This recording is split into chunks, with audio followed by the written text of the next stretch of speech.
Okay, well, welcome everyone to the group conversation for the secure section. I'll be your MC, David DeSanto. I'm Director of Product for Secure and Defend. To kind of kick us off here, I don't want to go through the slides like we have in the past, just wanted to highlight a couple of items. First, we have some new team members. So when you get a chance to go through the slides, you'll see we've labeled them as new. These people have started since the last group conversation we had, which would be 6 weeks ago. Furthermore, we keep on growing the team.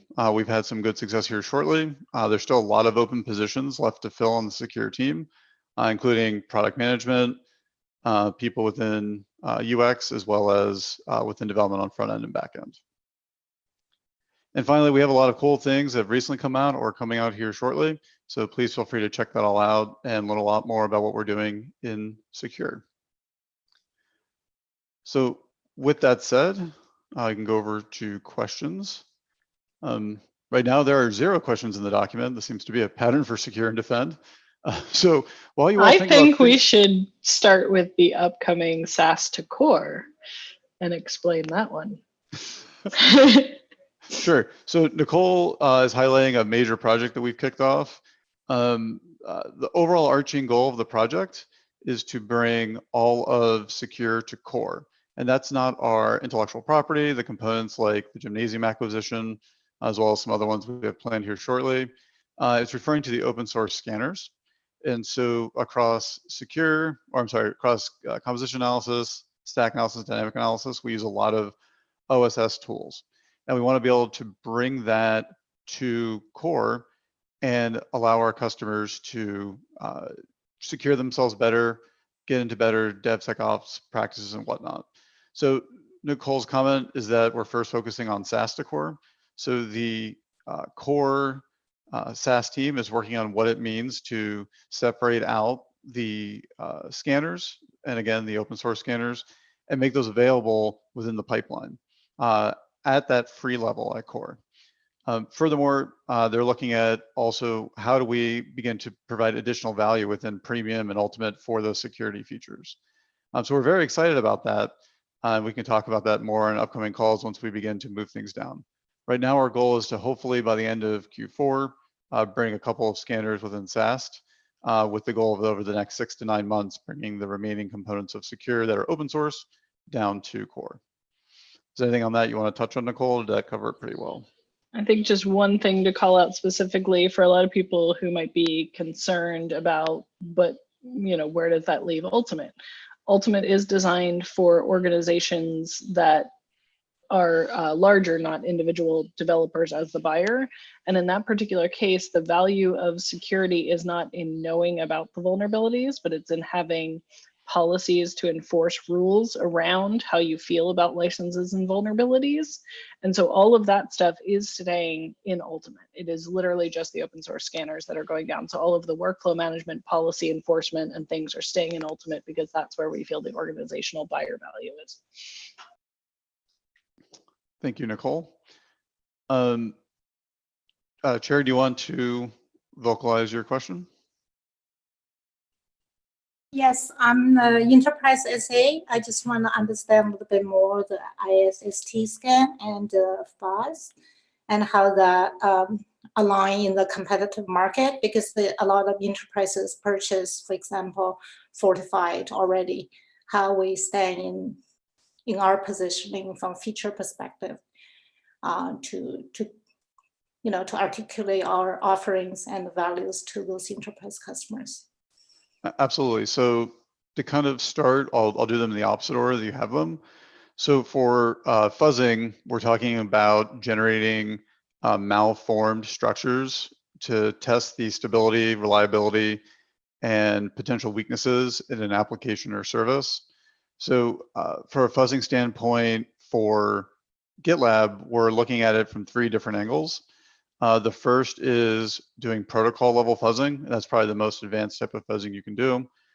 So imagine somebody is working on a new HTTP service, maybe a mail relay, and they're leveraging GitLab to that development. And we'll even say, including deploying it out into their operations environment. We would be taking the structure of that protocol and very intelligently modifying components of the requests to see how the service responds. Protocol fuzzing is one of the techniques that a lot of security researchers do to find software vulnerabilities. When they find an area where the application crashes or gets into an unknown state, usually that means that you can modify that malformed payload you sent to potentially include shellcode or some other sort of privilege escalation. And from there, you would be able to take control of the system. And so what we want to be able to do with fuzzing is be able to allow them to test not just that network stack part, the part that's the layer 2 through layer 7, but we also want to do things like API fuzzing. So the industry is making a hard shift, even more than I think a lot of people anticipated, towards standardized APIs. If you look at, I'll use AWS and GCP as great examples. They talk a lot about, no need to use our UI, you can just integrate with our APIs.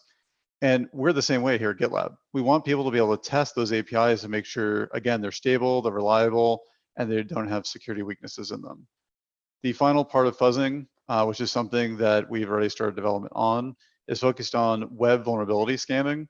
And this is where we're taking and injecting malformed content into websites. And so with all three of those, we would be in a very good competitive position. A lot of companies today pick one of those three and work on them. We have the faith in the team, whether that's leveraging open source and extending it, building our own, that we can actually be a leader within that fuzzing space. Now, if we, I guess I should say first, does that answer your question on fuzzing before I kind of shift? From fuzzing perspective, I was particularly interested from API approach, because a lot of enterprise, they wait until very end after the UAT to do so-called penetration test. That's where they're trying to do some fuzzing, I would imagine, and try to address any vulnerabilities. But it's very late in the stage of the life cycle. So it's great. I see our three approach, not only addressing API, but also from web app perspective. I imagine that would also cover mobile app. So they will only cover the APIs that the mobile app is utilizing, but it will give us better coverage in the mobile space. And so it will rely on doing a review app, much like DAST right now is reliant on a review app. So that will be a lot of enterprise rely on the penetration test to test the API, although the starting point is the mobile app or the web. Yeah, thank you. I mean, to kind of help show that differentiation, several of you now, from this being like the fourth group conversation I'm doing, as well as coffee chats, I've been doing security probably for about 15 years now, and I completely agree with your analysis. A lot of people wait to later in the cycle to begin testing, and by providing this type of fuzzing earlier, to Nicole's point, spinning up a review app with every merge, being able to verify that what has changed and did it cause an issue, I think is a huge competitive differentiator.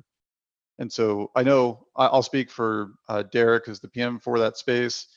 Matt from the defense team has been helping him as well, since he's only been here a couple of weeks. All three of us are very excited, along with the engineering team, on what we're going to be able to do in the fuzzing space. For IAST, so that's interactive analysis, for those who are not familiar, this is basically combining from a high level the concepts of SAST with the concepts of DAST. So being able to actually sit within the code and monitor the behaviors that are happening while you're running a test. Things like fuzzing, as well as things like DAST, are more black box testing. They don't have that visibility of what's happening in the code in real time. And that's what gives IAST the uniqueness in the industry, and why people think over the next 5 or so years it could actually replace dynamic analysis in their testing. For us, that is something that is much further out. I don't remember the exact date we have it set. I know Matt and Derek are also on the call, so if they wanted to suggest or provide a date as to when they're targeting minimal for that, I just know it's not anytime in the next 3 or 4 months. I asked from a competitive standpoint, before they chime in here, will give us a nice differentiation. I'll tell you that as opposed to fuzzing or DAST or SAST, a lot of IAST tooling is commercial only. There's no open source. There's one person who provides an open sourced community version of their IaaS, but you must use it via their portal. So they're kind of keeping you within their environment so they can upsell you. But for us, that means we're probably going to need to look at building from scratch, and that's why it's further out than some of the other things for secure.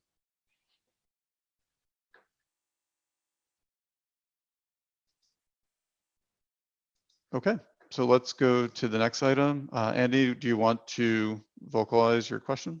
Sure. Looks like Nicole mostly answered it, but just regarding the moving of SaaS to core, is that going to include the secrets detection functionality that currently exists? Yes, it does. And I will say where open source scanning is being used. If we ended up with something commercial, we'd have to reevaluate that.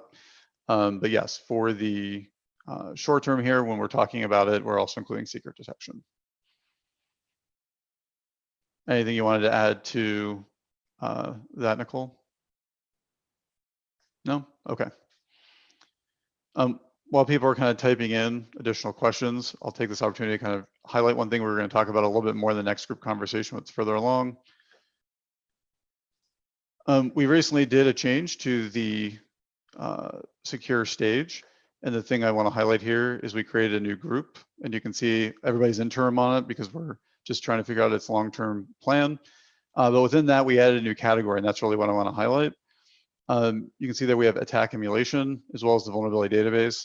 That vulnerability database is the research team that already pre-exists. We're moving them from composition analysis to this, as well as from the security team over. But attack emulation is going to allow us to have that Metasploit-like functionality that, to highlight Sherry's comment earlier, that pen testing type of effect within our portfolio. Over the next 6 or so weeks, as we continue to flesh out our story there, we'll update the page here, and I recommend you can check back beforehand. Otherwise, at the next group conversation, we'll spend some time highlighting it, why we're doing it, and what makes us unique in the space.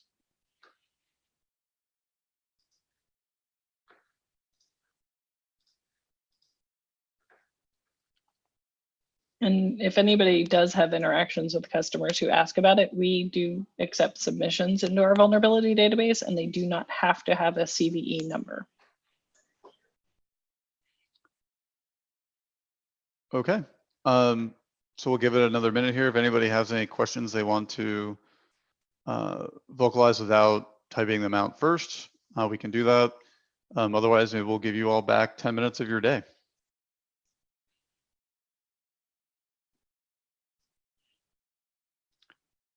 Okay, so with that said, thank you everybody for attending, including everyone who's on YouTube watching the live stream. Have a great day, and we'll catch you up later. Thank you.